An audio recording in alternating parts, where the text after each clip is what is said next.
tu as payé sans argent et puis tu as pu aller au travail là, tu peux continuer à payer ce même prix pour un mois.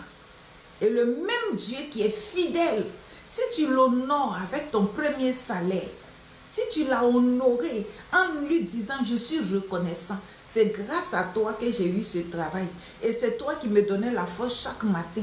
Si Dieu n'est pas avec toi, tu peux avoir bon travail et puis ne pas avoir pied pour partir. Tu peux passer tout ton temps à tomber malade jusqu'à on va te renvoyer. Si le Seigneur n'est pas avec toi, tu peux rencontrer un accident en chemin. Si Dieu n'est pas avec toi, tu peux même avoir un problème bizarre dans l'entreprise. Et tout ça, tu dois dire merci au Seigneur.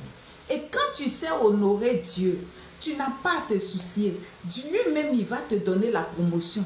Il va t'élever comme ça. Dans le travail, là, même si tu as trouvé des gens, tu vas les dépasser. Pourquoi? Parce que quand tu honores Dieu, quand tu mets Dieu en premier, Dieu t'honore.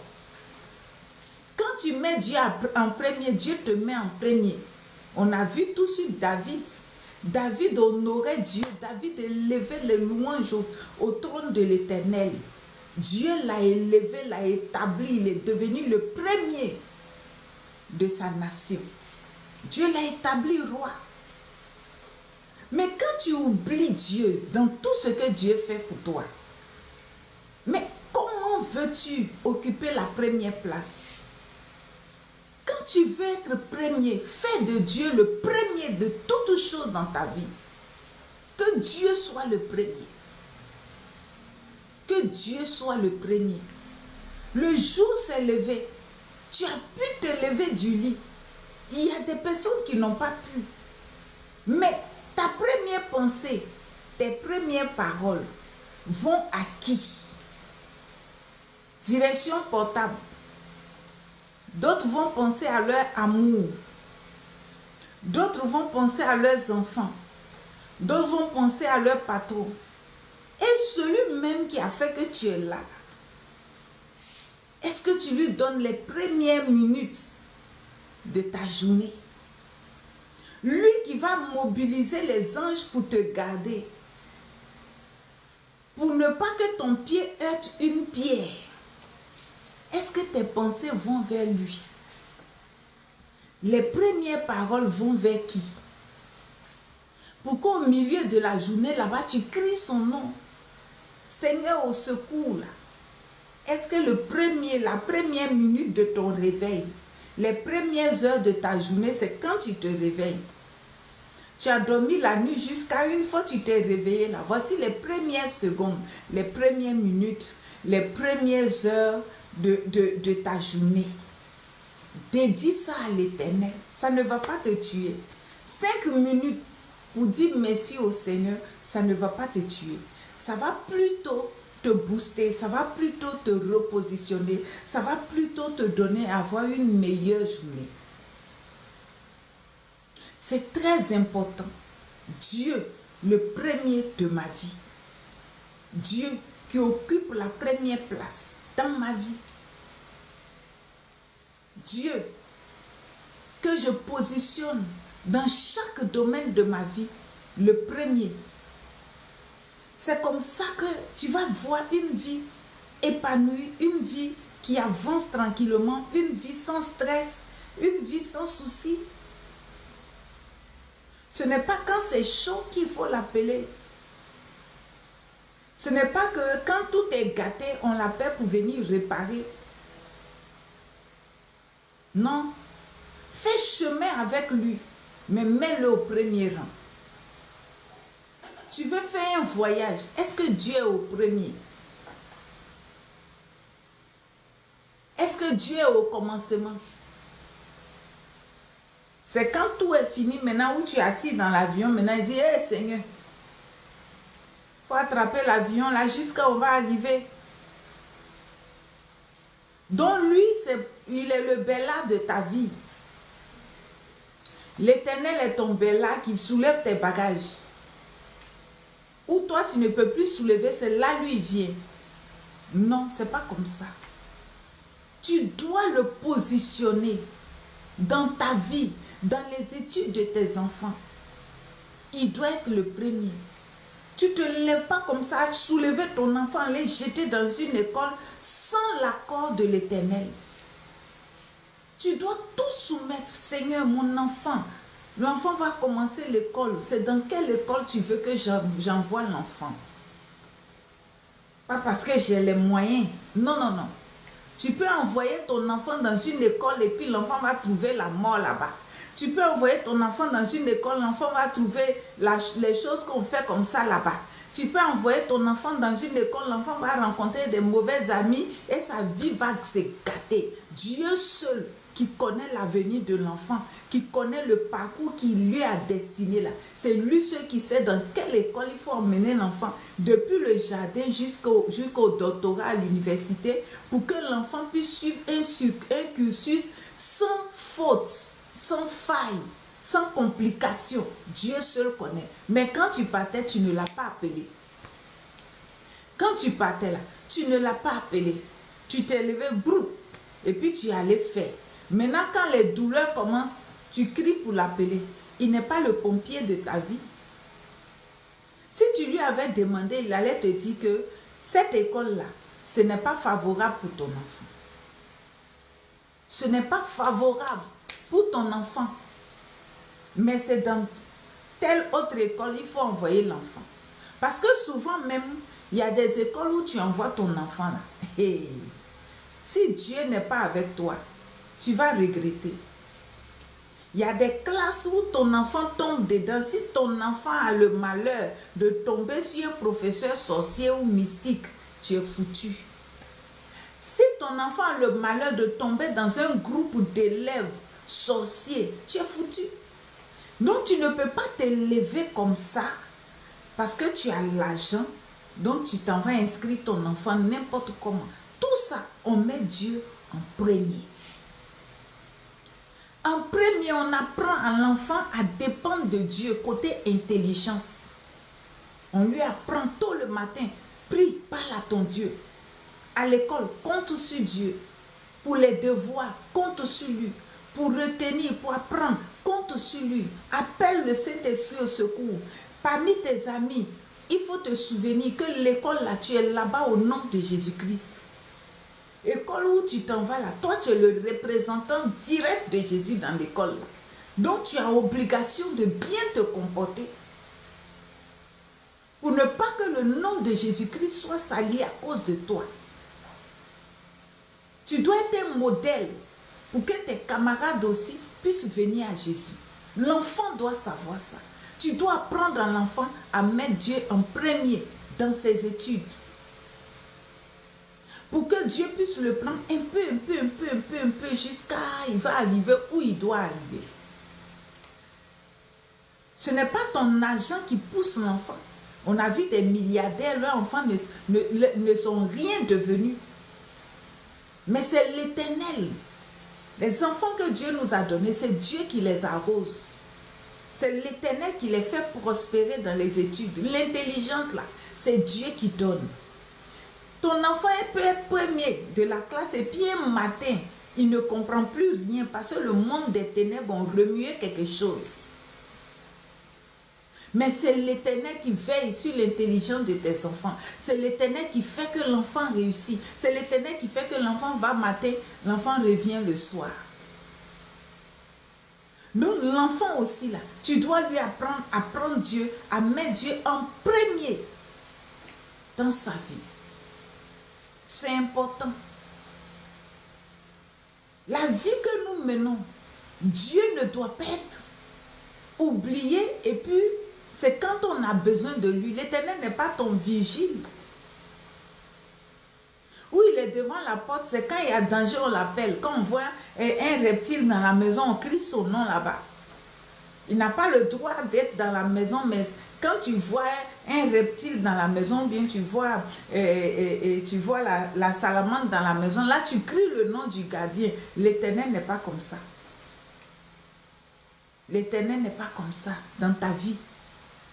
Implique-le dans tout ce que tu fais, mais donne-lui aussi la première place. Donne-lui la première place. Et c'est comme ça Si tu apprends à lui donner la première place, lui aussi va te donner la première place dans la société. Si tu apprends à lui donner la prééminence, il va t'élever dans la société. Il va te révéler dans la société. Quand tu apprends à donner la première place à Dieu, Dieu te révèle. On est dans ce monde-là, on sait seulement citer les versets de temps à travers. La création attend la révélation des fils de Dieu. Mais depuis on est dans ce monde-là, on ne nous voit pas. Parce que nous-mêmes là, on a caché notre Dieu.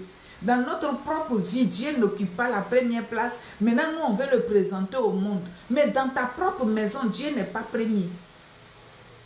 Chez toi, à la maison, Dieu n'est pas premier. Dans ton foyer, il n'est pas premier. Dans tes entreprises, il n'est pas premier. Dans l'harmonie de ta maison, Dieu n'est pas premier. Dans ta cuisine, il n'est pas premier. Dieu ne décide de rien chez toi, mais toi, tu dis que lui, il n'a qu'à te révéler au monde. Lui, il n'a qu'à venir, il n'a qu'à te soulever comme ça pour te mettre sur la montagne. Pour qu'on te voie que toi, tu es enfant de Dieu. Mais toi, tu as soulevé Dieu combien de fois? Dans ton quartier, là, tu as soulevé Dieu combien de fois? Dans tes amitiés, là, tu as soulevé Dieu combien de fois? Tu as présenté Dieu à qui? Tu as placé Dieu dans ta maison, là. La première place, le premier fauteuil de la maison, là, tu as présenté à qui? Tu as présenté à qui? Qui connaît ton Dieu? Pour que toi, tu puisses être révélé. Seigneur, tu as dit, cette année-là, on va voir. On va voir qui? Tu dois apprendre à présenter Christ. Dieu doit d'abord être premier. En toutes choses. En toutes choses. En toutes choses. Ne place pas Dieu comme un serviteur chez toi. Non. Même en Israël, dans l'ancienne alliance, je ne sais pas si les Israélites font encore, mais dans l'ancienne alliance, quand ils préparent dans leur cuisine, la première louche appartient à l'Éternel. Ils prenaient ça pour aller donner aux orphelins, aux étrangers dehors. La première louche. Mais nous ici, là, la première louche, là, c'est pour notre mari. Comme si je suis dans la rue et qu'un accident veut me prendre là, mon mari pourra faire quelque chose pour moi. Comme si je suis quelque part que j'ai un problème là, c'est lui qui pourra me sauver. La première louche, ça veut dire que tu as préparé ton cabato. Premier que tu veux servir comme ça là, quand tu enlèves comme ça là, c'est pour un orphelin, c'est pour un étranger, c'est pour un pauvre, c'est pour quelqu'un qui souffre. Parce que ceux-là, c'est Dieu qui s'occupe d'eux. Donc Dieu est honoré même dans ta casserole. L'Éternel est honoré dans ta casserole. Quelqu'un qui est honoré dans ta casserole va laisser ta maison manquer de nourriture. Il ne peut jamais te laisser dans la faim. Jamais. Jamais, jamais, jamais. Et ça, moi, j'ai vu ça avec ma grand-mère. C'est pas que elle est en train de respecter la parole de Dieu, mais dans leur culture, on ne sait jamais, elle disait toujours, on ne sait jamais quand un étranger va venir. Donc, à chaque fois qu'elle prépare, elle va servir un plat, elle laisse toujours de côté.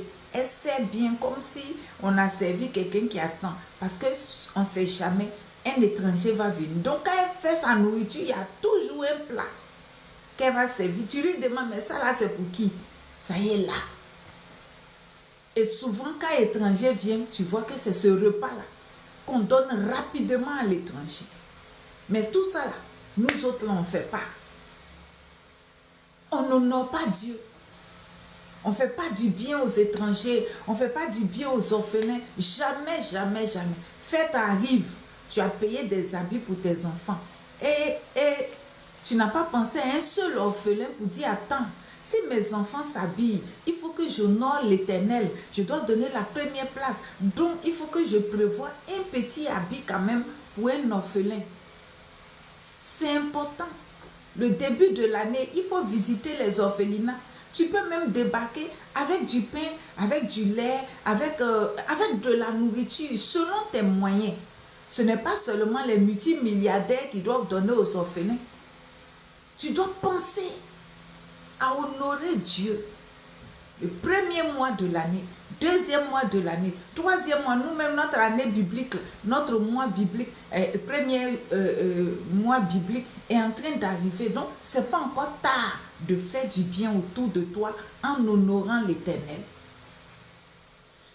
1er janvier, même, tu as oublié même que ton pasteur même qui se gosille jusqu'à même, c'est la grâce de Dieu, sinon il va avoir maladie de gorge. Là.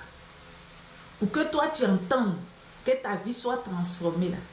1er janvier, tu n'as même pas pensé qu'il faut qu'on lui envoie même 2500 en Côte d'Ivoire ici, poulet, pour qu'il mange. Pour honorer Dieu, pour dire, ah, le Seigneur a établi un homme de Dieu, une servante de Dieu sur moi. Il faut que je pense à honorer Dieu au travers de sa vie. Voici un peu. Tu as mangé toi seul ton poulet, tu as mangé pintade, tu as mangé couscous, tu as mangé foutou, tu as mangé tous les caviars qu'il faut, tous les bonbons poissons, tu as tout mangé et puis tu es assis. Maintenant, quand ça va chauffer là, tu vas réveiller le pasteur au beau milieu de la nuit. Lui, il n'a qu'à prier pour trouver solution. Et quand tu lui donnes le sujet de prière, tout de suite, 30 minutes après, tu appelles. Ah, servant de Dieu, est-ce que tu as prié pour mon sujet là? Mais pourtant, quand il s'agit de manger là, il n'y a plus servant de Dieu, il n'y a plus serviteur de Dieu. Tu manges seul. Mais quand il s'agit de régler problème, c'est là tu sais que Dieu existe et puis ses serviteurs existent. Dieu n'est pas premier dans ta vie quand tout va bien chez toi. Dieu devient premier dans ta vie quand tu as problème. Et ces serviteurs-là, ils n'ont aucune valeur à tes yeux quand tout va bien chez toi. Mais quand ça ne va pas là, c'est là maintenant tu sais les appeler. Tu vas envoyer le sujet. Il dit, il y a d'autres même là, ils t'envoient problème là, ils expliquent jusqu'à... Toi-même tu dis, mais Dieu prend combien de temps pour écouter ça? Je vais prier. Mais même quand tu as prié, ils vont t'appeler pour te dire, est-ce que tu as vraiment prié? Et il veut que tout à l'heure, le problème n'a qu'à se régler tout de suite. Là. Quand c'est comme ça, je t'écris, nous on prie, c'est Dieu qui exauce. Et il exaucera en son temps. Je ne suis pas magicienne.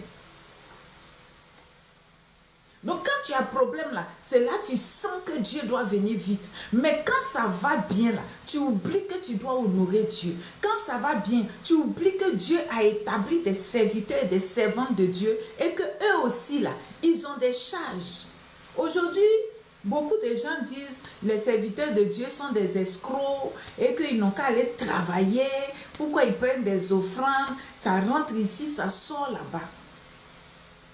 Regardez, prenons simplement le coaching.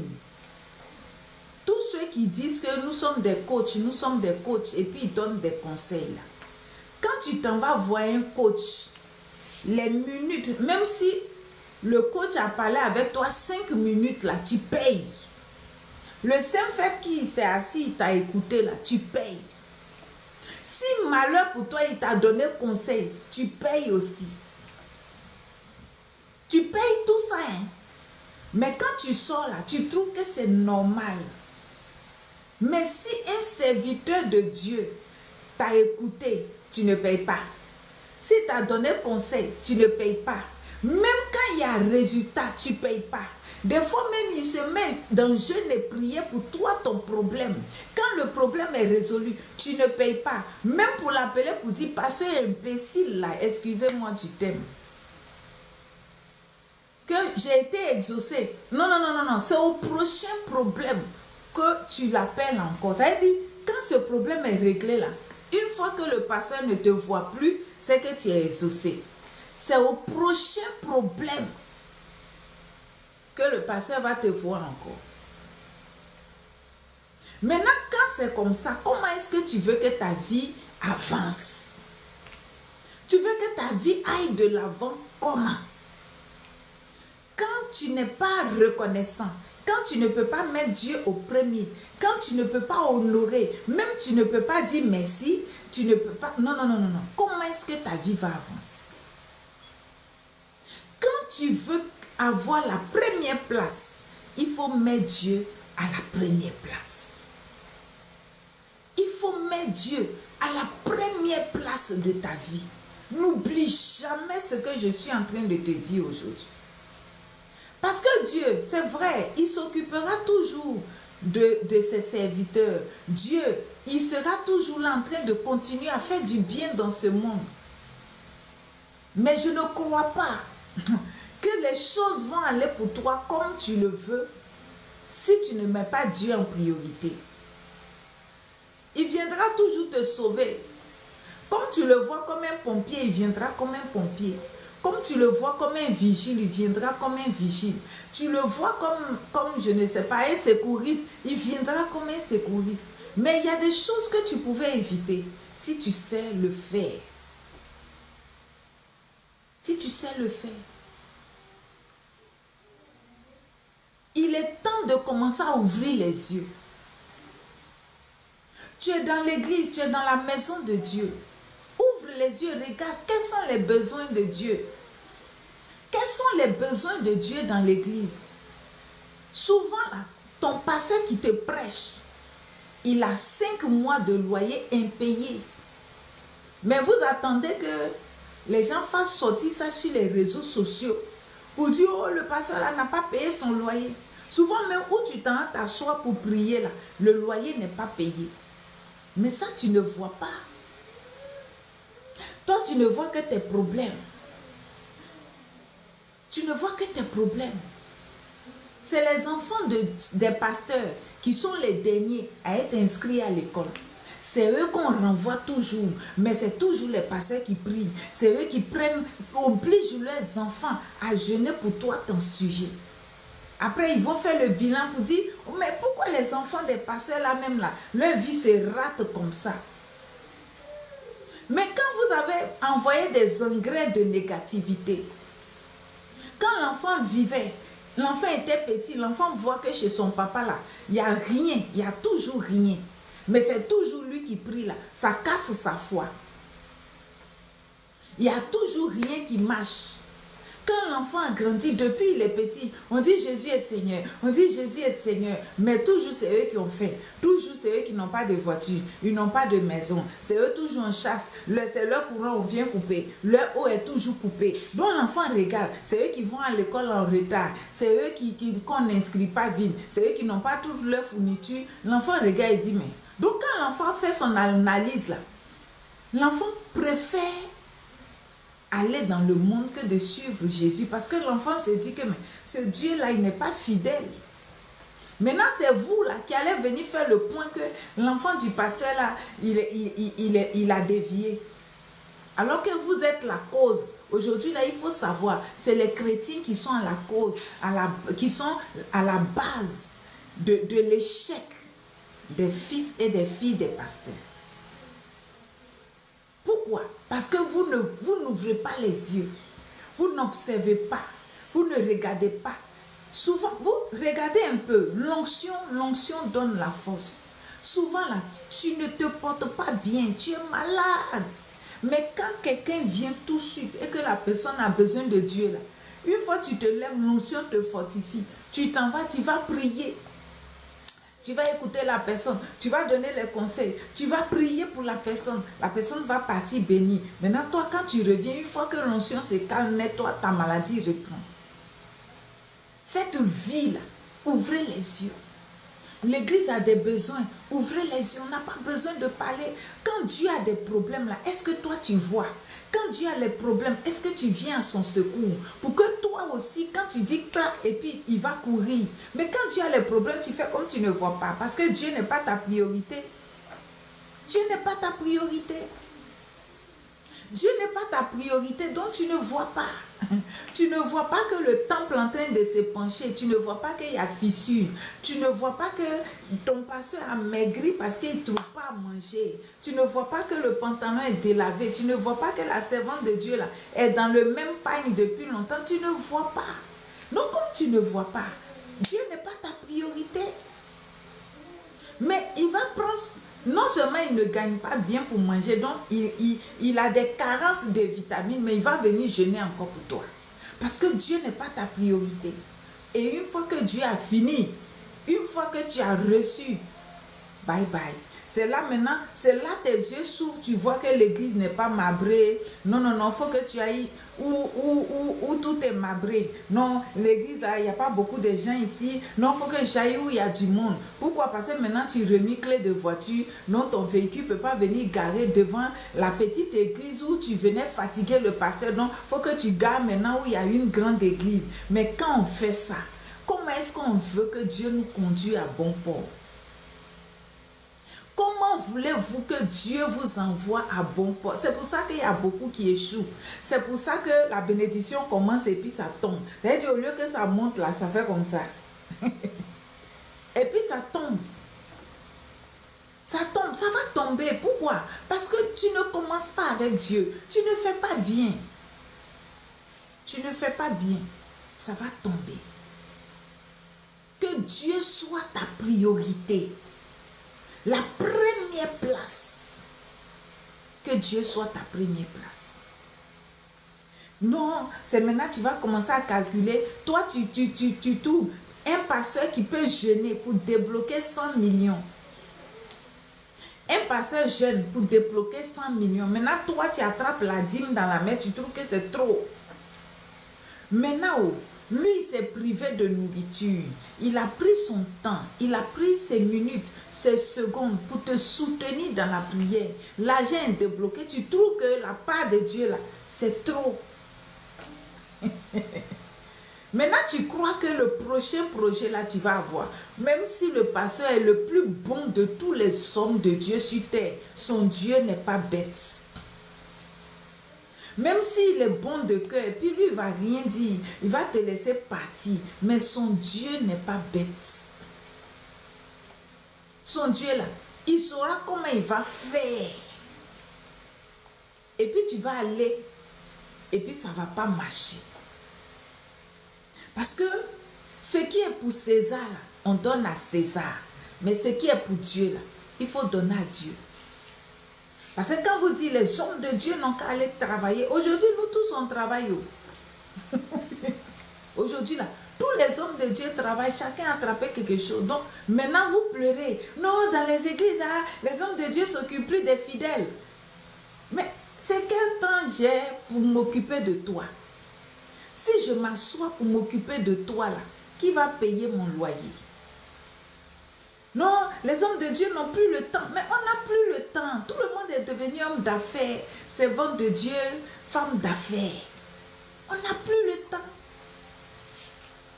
On ne peut plus avoir le temps. Parce que le temps que toi tu as pour aller travailler pour gagner l'argent, c'est le même temps que moi j'ai pour prier pour toi. Maintenant, je ne peux pas prier pour toi et en même temps aller travailler pour gagner l'argent.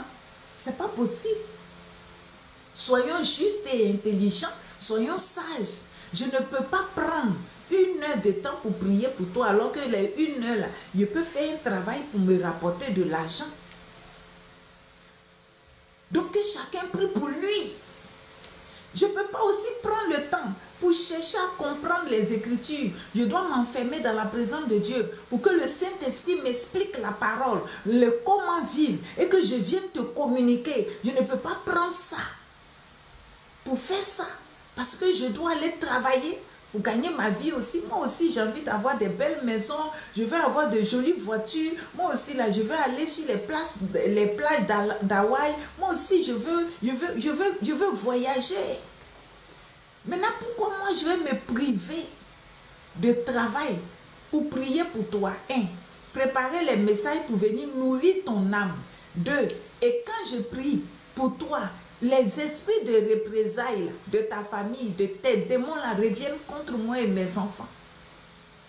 Parce qu'ils vont checker pour savoir, mais telle personne on voulait détruire là, qui a fait et puis on ne l'a pas détruit. On dit c'est la servante de Dieu. Ah, il se tourne vers moi et je dois encore rentrer dans un autre combat pour me libérer de tout cela. Quand j'ai fini là, à la fin du mois, je n'ai rien.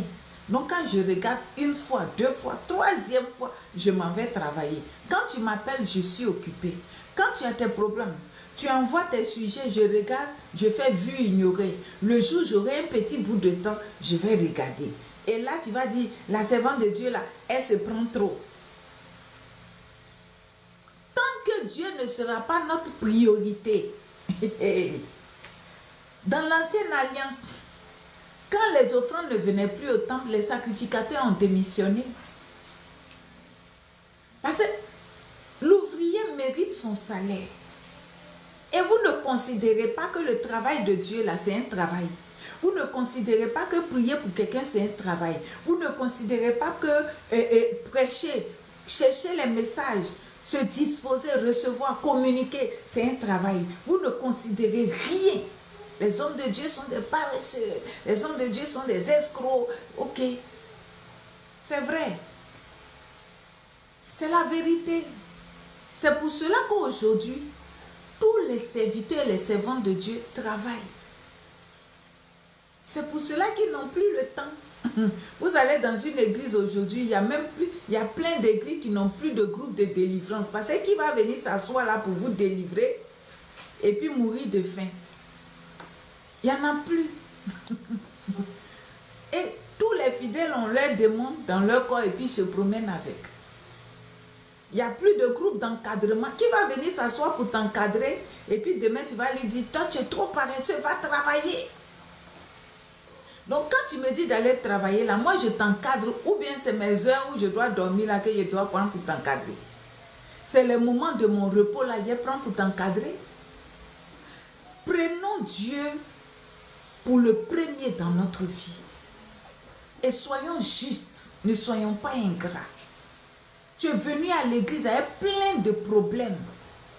Et le pasteur s'est sacrifié pour toi. Et demain, c'est toi qui parles dans la ville. Jusqu'à aujourd'hui, les païens même viennent toucher l'autel de Dieu pour parler d'offrande. Des gens qui ne connaissent pas le sacré parlent du sacré. Pourquoi? Parce que les fidèles ne prennent pas Dieu pour premier. On ne donne pas la première place à Dieu. Donc on peut se permettre de dire du n'importe quoi sur les serviteurs de Dieu, sous prétexte que tu es venu donner offrande. Garde tes offrandes, nous aussi on travaille. Alléluia. Et c'est important. C'est important de savoir que Dieu là, il est le commencement, il sera ta fin. Si tu l'as rapté au commencement, il va te trouver au milieu ou à la fin. Que Dieu soit le premier de ta vie. Apprends à observer. Regarde autour de toi. Quand ça ne va pas, ça ne va pas. Dieu peut compter sur toi. Dieu peut compter sur toi. Tu peux te lever pour faire, mais tu attends qu'on te dise. Et les autres, quand ils font leur club, tu ne rentres pas là-dedans. Parce que ce n'est pas ce que la parole de Dieu veut. Si tu veux être premier dans la société, que Dieu soit ta priorité. Que Dieu soit le premier de ta vie. Que Dieu soit le premier dans tout ce que tu fais. Et que tu sois reconnaissant. Sois reconnaissant pour le bien que quelqu'un te fait. Des gens viennent en lambeaux vers les hommes de Dieu. Ils viennent en lambeaux vers des servants de Dieu. Et puis on les ramasse à la cuillère. Mais quand on les recolle, et qu'ils peuvent s'arrêter sur leurs deux pieds, mais ce qu'ils deviennent là, c'est grave. Si on veut parler d'ingratitude, c'est dans l'église de Jésus-Christ qu'il y a le plus grand nombre d'ingrats. Alors que vous ne savez pas que vous faites mal. Il est important que ça change. Changeons. C'est important. Dans la société, change. Prends des décisions qui vont t'aider toi-même. Prends des engagements qui vont t'aider. N'oublie pas Dieu dans ta vie. Il ne faut pas oublier Dieu. Il ne faut jamais oublier Dieu dans ta vie. Au réveil, souviens-toi de lui. Au commencement de chaque chose, souviens-toi de lui. Et c'est comme ça que lui aussi, il se souviendra de toi. Et il va t'élever. Il va t'honorer et il va te révéler. Le Saint-Esprit peut prendre ton dossier. Dieu peut parler de toi au roi. Dieu peut te recommander.